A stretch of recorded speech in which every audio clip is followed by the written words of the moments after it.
I swear to God, if Staff Sergeant makes us clean these barracks one more time over a little dust, I'm gonna lose my mind, Lance Corporal Mike Torres grumbled, shoving his mop into the bucket with enough force to send dirty water splashing onto his already grimy boots. This building is older than my granddad. No way we're scrubbing 70 years of Camp Pendleton dirt out in one afternoon. His roommate, Lance Corporal Derek Smith, didn't bother looking up from where he was scrubbing the baseboards with a toothbrush. At least we're not out marching up hills in this heat, he said. I'd take field day over another forced march any day. Torres let out a frustrated huff but didn't argue. He and Smith had been sharing this room for 8 months, and somewhere along the way, through the shared misery that came with Marine Corps life, they'd become more than just two guys crammed into a 20x2T concrete box. They were actual friends. Barracks Building 1775 was a 3-story block of suffering that had housed Marines since the Korean War. From the outside, it looked just like every other structure in the area. Beige walls, brown roof, and windows that never seemed clean no matter how much CLP was used on them. Inside, it was the same as every other barracks, dull-off, white walls, worn linoleum floors, and that sickly, flickering fluorescent lighting. Torres was just about to call it a night when the lights flickered. Not the usual surge that happened when too many Marines overloaded the circuits with their PlayStations. This different, slower, almost intentional.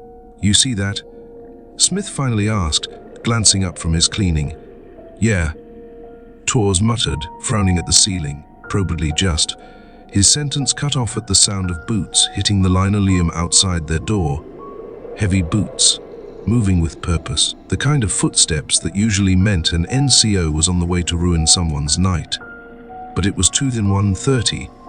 No staff should be walking around at this hour. Standing by for a surprise inspection, Smith muttered. Torres held up a hand. Something felt off. The footsteps continued down the hallway, steady and deliberate. Thump, thump. Then they stopped. Right at the end of the hall, where Torres knew for a fact there was nothing but a solid wall. No door opening, no turning around, just silence. Okay, what the hell was that? Smith whispered. Before Torres could answer, the footsteps started again. This time they were coming back, slower, much slower. Torres moved to the door, hand hovering over the handle. 3 years in the corps had taught him that the best way to deal with weird shit was to face it head on. He gripped the cold metal and yanked the door open. The hallway was empty, but the footsteps were still there, right in front of them. Clear as day, boots on linoleum, no one wearing them. Hell no, Smith muttered behind him. This is above my pay grade. Torres was about to agree when something else caught his attention. At the end of the hall, where the footsteps had stopped, there was a rack, an old-school metal bed frame, the kind they'd phased out years ago. It hadn't been there earlier, he was sure of it, and as they watched, something sat down. The frame groaned. The mattress sank under an invisible weight, leaving a perfect indentation, like someone unseen had just taken a seat. Smith, Torres said, forcing his voice to stay even despite the cold sweat breaking out on his forehead. Tell me you're seeing this. If by this you mean a ghost bed with an invisible Marine. Smith swallowed hard. Yeah, I'm seeing it. And I really wish I wasn't. The impression on the mattress shifted, as if whatever, or whoever, was sitting there had just turned to look at them. Torres had endured the wrath of drill instructors, survived combat training, and once had to explain to his first sergeant why there was a goat in the company office. But nothing in his training had prepared him for this, so, like any good Marine, he fell back on protocol. Good evening, he called, his voice carrying down the empty hallway. I'm Lance Corporal Torres, and this is Lance Corporal Smith. If you're haunting these barracks, I'm gonna need to see your DD 214. Behind him, Smith made a choked sound, somewhere between a laugh and a quiet existential crisis. The impression on the mattress remained still. I mean it. Torres continued, marveling at how steady his voice was. You can't just be ghosting around here without proper documentation. This is a Marine Corps installation. There are procedures. For a long moment, nothing happened. Then slowly the mattress lifted as the invisible presence faded. The old metal frame groaned one last time before going still, just an empty rack at the end of a dimly lit hallway. Smith grabbed Torres' shoulder. Did you just chase off a ghost by asking for its paperwork? Maybe, Torres said, still staring at the now vacant rack. But something tells me it's not gone for good. Nothing in the corpse is ever that easy. He was right, that night was just the beginning. Building 1775 had plenty more surprises waiting for them. Some were terrifying, some were just plain weird. But all of them would push the limits of what two lance corporals could handle. At least they had each other. And if there was one thing Marines were good at, it was adapting and overcoming. Even when the enemy wasn't covered in any field manual. The next morning, Torres and Smith debated whether to report what they'd seen. Not that either of them had a clue how to file that kind of report. Dear Staff Sergeant, request permission to submit a complaint about unauthorized spectral activity in Building 1775. The ghost failed to present proper EAS paperwork. Torres mimicked typing on an invisible keyboard as they sat in the Cho Hall. Shut up and eat your eggs, Smith muttered, stabbing his breakfast with undue suspicion. We both know what happens to Marines who start talking about seeing things that aren't there. He wasn't wrong. Torres had no interest in spending the rest of his enlistment getting surprise piss tests every other day.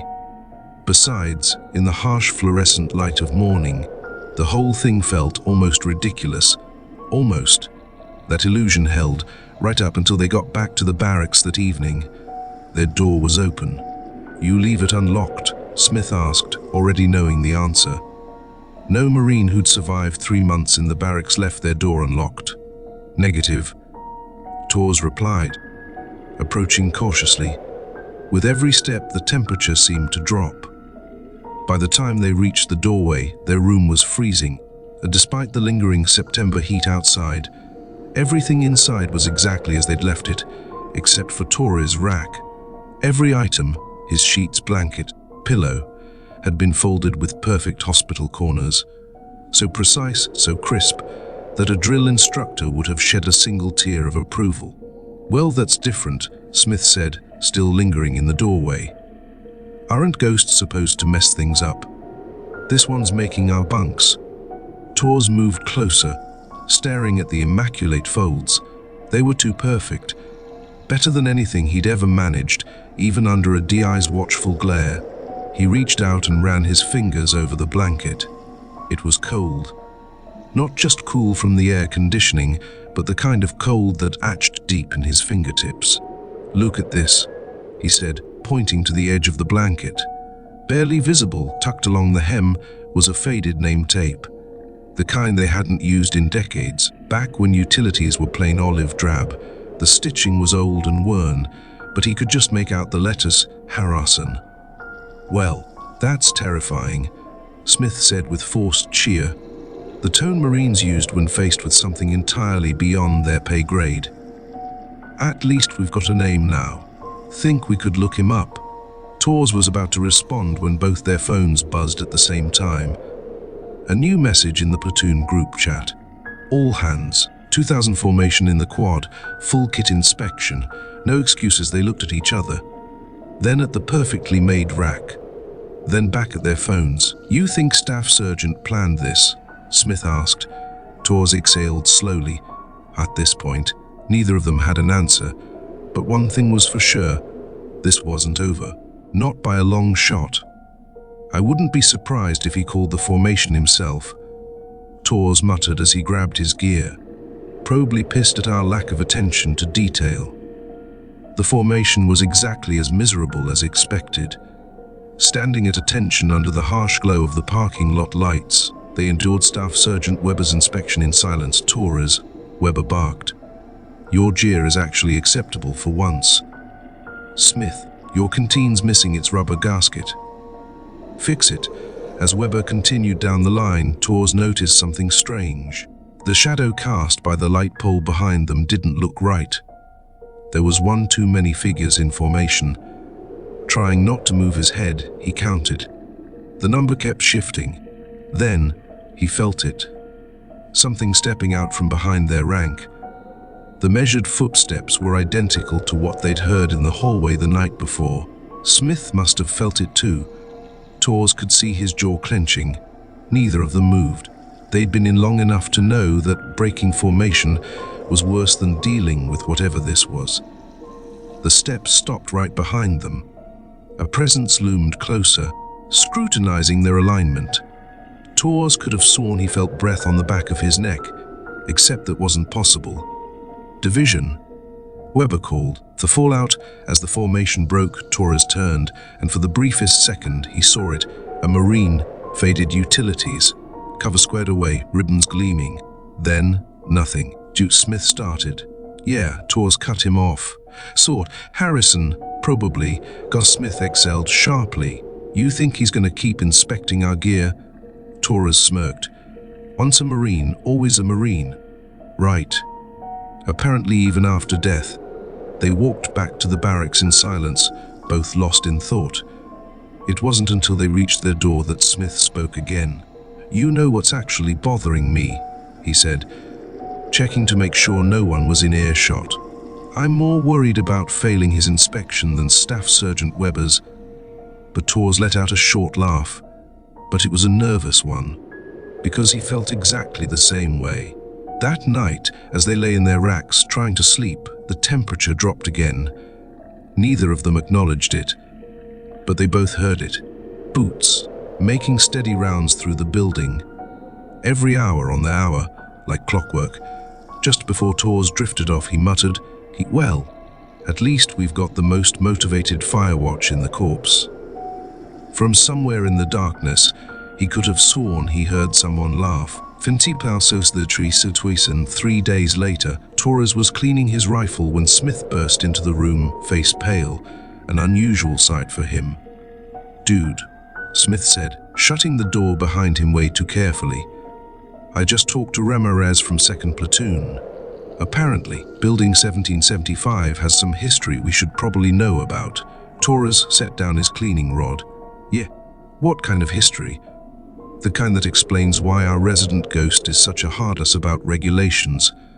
Smith sat on his rack, then immediately stood back up like he was too restless to sit. Remember that name tape we found, Harrison? Yeah. Ramirez says there was a gunnery sergeant Harrison here back in '73, strictest Marine on base. Guy was basically chesty puller times 10, Torres exhaled. Let me guess. Yeah. Smith nodded. Something happened. In the barracks. Not exactly, Smith hesitated. He didn't die here or anything. No crazy murder story, no tragic accident. The story goes, he was getting ready to retire, had all his paperwork squared away. Then, 3 days before his ES date, he just appeared. No one ever found him. Above them, the fluorescent light flickered. Once, as if in confirmation, Torres groaned. Great. So we've got a ghost who never got to finish his paperwork. Explains a lot. Actually, a loud banshee made them both jump. It came from Torres' wall locker. The old metal cabinet creaked open. On its own they stared. Inside, Torres' uniforms had been completely rearranged. His camis were hung with perfect spacing, every hanger aligned. His boots, previously tossed at the bottom, were now placed with absolute precision, two caps lined up like a dam inspection. But that wasn't what made his blood run cold. Herr Smith, Torres said slowly, tell me you're seeing what I'm seeing. At the back of the locker, behind his uniforms, another set of camis, old ones, olive drab utilities, pressed and starched to absolute perfection, a name tape stitched across the chest, Harrison below it, a set of gunnery sergeant chevrons, polished, gleaming. Oh yeah, Smith whispered, and see it a heavy silence settled between them. Finally, Smith cleared his throat. Question is, what do we do about it? Before either of them could answer. Bieng, 3 sharp knocks on their door, authoritative.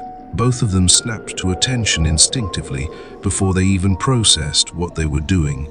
Then, a voice. Lance Corporal Tors. Lance Corporal Smith. And neither of them moved. Neither of them breathed. Because whoever was on the other side of that door wasn't supposed to be there. It was Staff Sergeant Weber. Room inspection in 5 minutes. Our Torres and Smith exchanged a look, then turned to the wall locker with its impossible contents. Smith summed up their situation perfectly. Well, shit. Torres reached for the locker, intending to close it before Weber arrived. The door didn't budge. He pulled harder.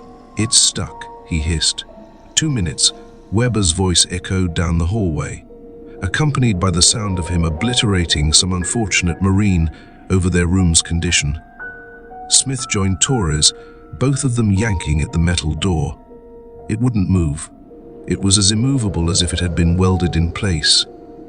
The temperature in the room plummeted. Their breath curled in visible puffs despite the sweltering California heat outside. At the back of the locker, the old set of utilities straightened on their own, the creases sharpened, crisp and perfect. 1 minute. Torres took a deep breath. Gunny Harrison. Sir, he said quickly, addressing the empty air with all the respect his marine instincts could muster. With all due respect, we can't explain this to Staff Sergeant, please. For a moment, nothing happened. Then, the locker doors swung shut. Smooth silent.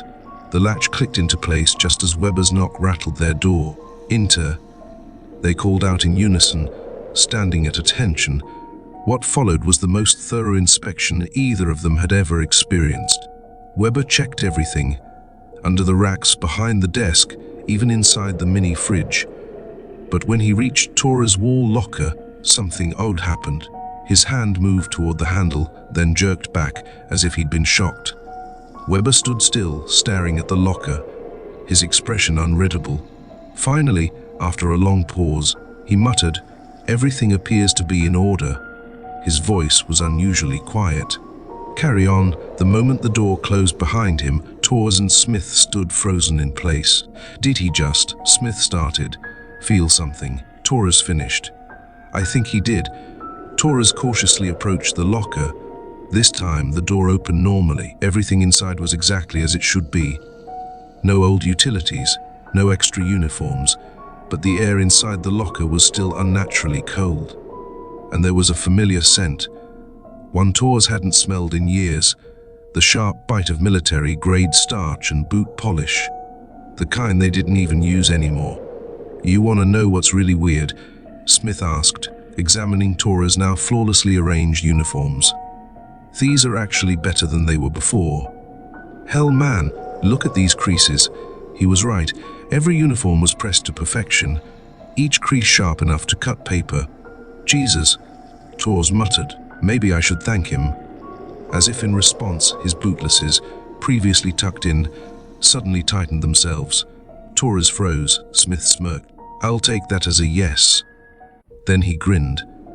Hey, you think we could get him to help with our monthly inspection?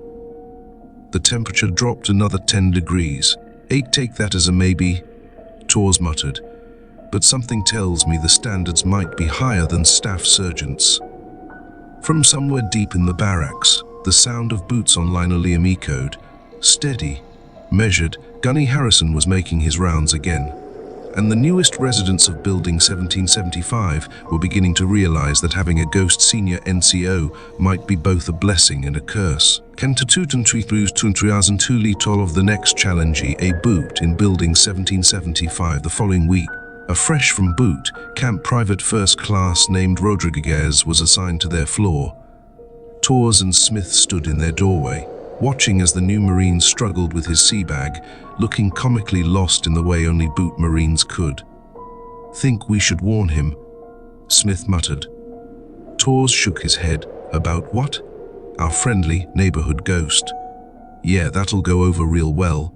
On Smith's side, they didn't have to wait long to see how Rodriguez would handle their barracks. That night, while Torres was working on an essay for his Marine Corps Institute course, things started to get interesting. They heard it before they saw anything. the unmistakable slam of a wall-lockered door echoing down the hall. Then came Rodriguez's voice, loud and frustrated. "What the hell? Who keeps touching my stuff?" Smith glanced up from his rack, where he'd been casually reading. "Here we go." They heard Rodriguez's door open, followed by his angry footsteps storming into the hallway. "Hello? Who's messing with my room?" The temperature in their own room dipped. Torres and Smith exchanged a look. Gunny Harrison was about to make his presence known. They debated whether to intervene, but before they could decide, another sign appeared.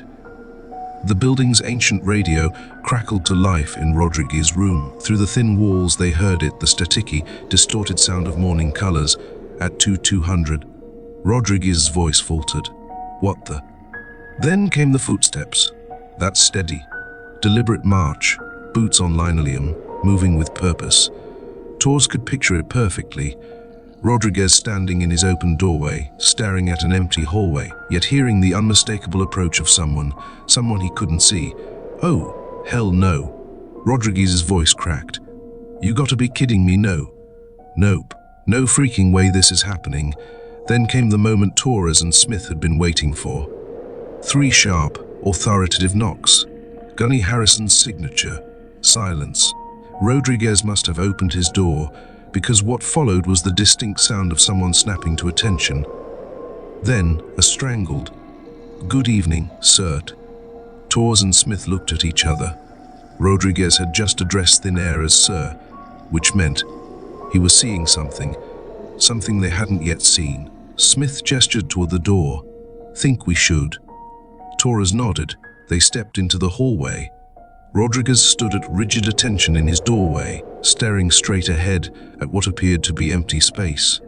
Except, the air in front of him shimmered, like heat waves rolling off hot asphalt. "Hey, Rodriguez?" Torres called, keeping his voice even. "You good, buddy?" Rodriguez didn't blink, didn't move. "These are a gunnery sergeant," he said, voice shaky. "But he's kind of transparent," Smith offered. Rodriguez swallowed hard. "Yeah." Torres nodded. "That's Gunny Harrison. He's our resident barracks manager." The shimmering air shifted, and suddenly they could all see him, not clearly but enough.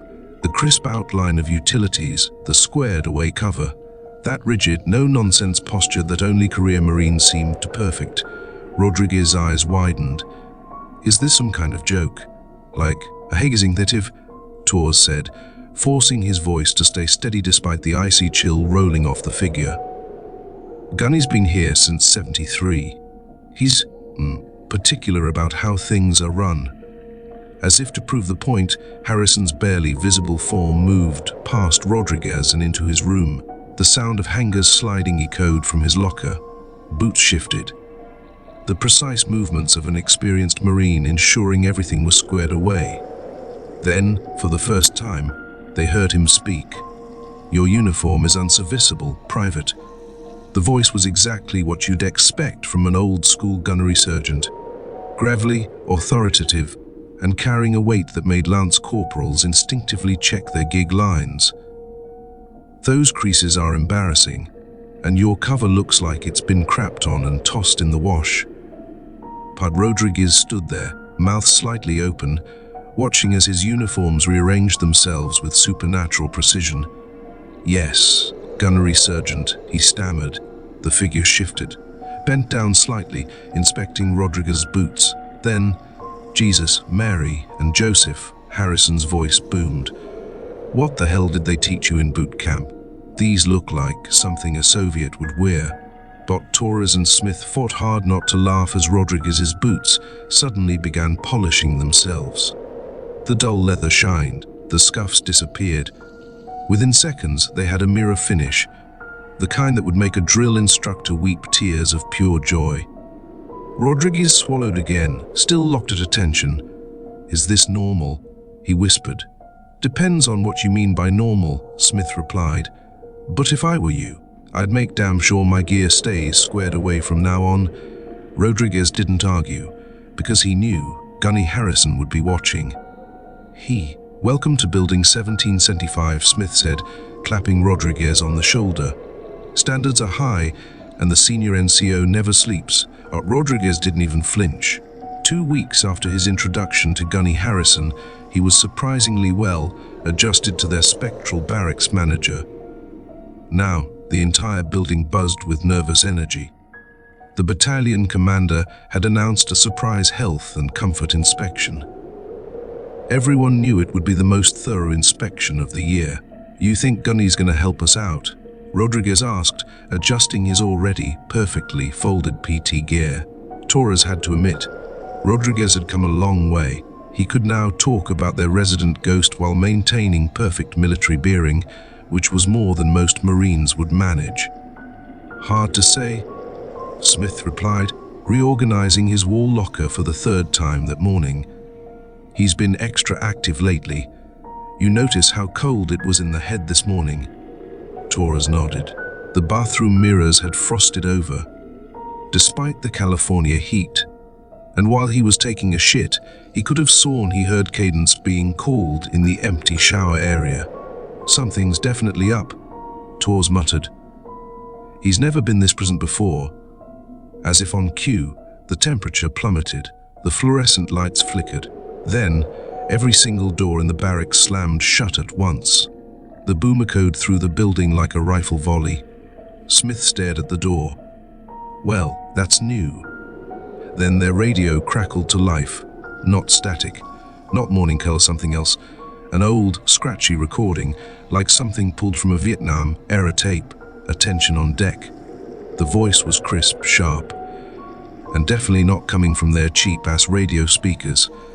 It seemed to be coming from everywhere at once. The 3 Marines exchanged glances, then snapped to attention on instinct, because standing in the doorway was Gunny Harrison, but not the usual shimmering outline. This time, he was clear as day, full apparition, pressed Vietnam-era utilities, perfectly squared cover, ribbons gleaming on his chest. His face was weathered, stern, exactly what you'd expect from a Marine who had served through 3 wars. And when he spoke, it carried that perfect mix of authority and barely contained frustration that only a senior NCO could master. "Listen up, devils," Harrison barked.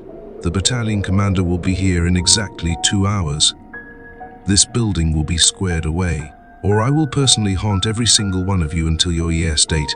Is that clear, gentlemen?" "EUS, Guiana Sergeant," they responded in unison. What followed was, without a doubt, the most supernatural field day in Marine Corps history. Harrison moved through the barracks like a force of nature, and impossible things started happening in every room. The dust didn't just disappear. It evaporated into thin air. Then water spots on mirrors vanished with a sound like sizzling bacon. Tan boots aligned themselves into perfect toe to heel formation. Then uniforms and wall lockers straightened their own creases. In the bathroom, the tiles gleamed with an almost otherworldly shine. Then the shower heads turned on at once, blasting scalding hot water that somehow left everything spotless instead of wet. Rodriguez blinked as he watched his toilet paper rolls fold themselves into perfect triangles. "DT just," Rodriguez started. "Don't question it," Torres cut him off. "Just go with it." Buck Smith was about to respond when Harrison's voice boomed through the building again. "If I see one more improperly stored piece of gear, I will PT this entire barracks until colors tomorrow morning." A horrified silence fell over them. Rodriguez whispered, "Fenna Ghost actually make us do PT?" As if in answer, the dumbbells floated off the floor and began doing perfect military presses in midair. Torres exhaled. "Well, Ball, I think that's a yes," Torres muttered. A few days later, things escalated. It started with Rodriguez going missing. Not the usual kind of missing, where a Marine fails to show up for formation because he's passed out in some oceanside bar. No, Rodriguez disappeared from his room in Building 17-75 at Thruder on a Tuesday morning, leaving behind a half-written letter to his mother. Pan a cup of coffee, still steaming on his desk. Something was wrong. They stood in Rodriguez's empty room, the eerie silence pressing in around them. "Gunny Harrison's never been on the 3rd floor," Torres said quietly. "Says it's off limits. Even to him." Smith nodded, eyes drifting to the ceiling. Dark water stains. They formed shifting patterns, twisting and crawling if you looked at them too long. Rodriguez went up there last night, Smith muttered. Said he heard someone calling for help. The temperature plummeted, but this cold was different. It wasn't the sharp, disciplined chill of Gunny Harrison's presence. This felt wrong, malevolent. We have to go up there, Torres said. Every instinct screamed against it. The third floor had been condemned since 1985. After what the old-timers called the incident, no one talked about it.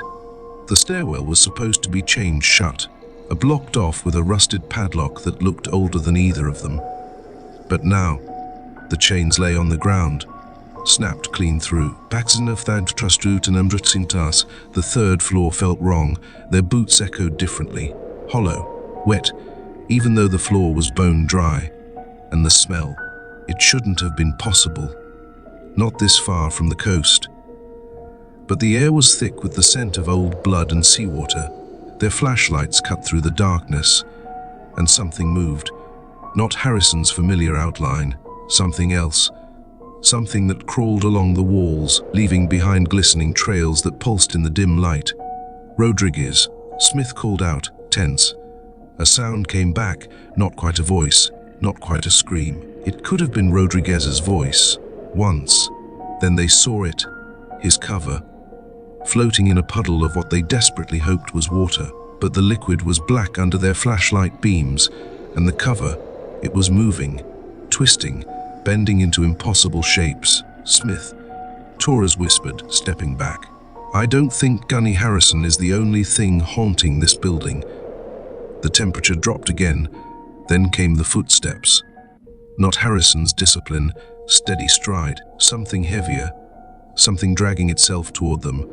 Their flashlights flickered over the floor handprints, wet, fresh, moving. Then a voice, sharp as a knife, cut through the darkness. Gunny Harrison. They didn't need to be told twice. They ran. Behind them, something chased. Not running, dragging. Just before they reached the stairs, Torres made a mistake. He looked back and saw it. Rodriguez, or what was left of him. The thing wearing Rodriguez's face smiled at them. Too many teeth, eyes reflecting their flashlight beams like a cat's. Then, Harrison appeared. Between them and the thing, for the first time he was solid, and for the first time he looked furious. This is why the third floor is off limits, devils, Harrison growled. Enogibimovi, I can't que favor. They ran, they slammed the stairwell door behind them. The sound that followed, metal tearing, concrete cracking, would haunt some their dreams from Cliscans the fixes Kansuts and Inkamsidastkosi. The next morning, Rodriguez was at formation, standing at attention, looking normal, but when asked, he had no memory of what had happened, nothing. But sometimes when he thought no one was watching, he'd smile. That too wide smile. And Harrison, he never spoke of that night again, but his rounds became more frequent, his inspections more thorough, and he always watched the stairwell to the third floor, standing guard against whatever waited in the darkness above, because some things, Torres realized, were better left alone. Even in the corpse, there were orders you didn't question, and places you didn't go. Building 1775 had its own hierarchy of horror, and Gunny Harrison, he was only the first line of defense.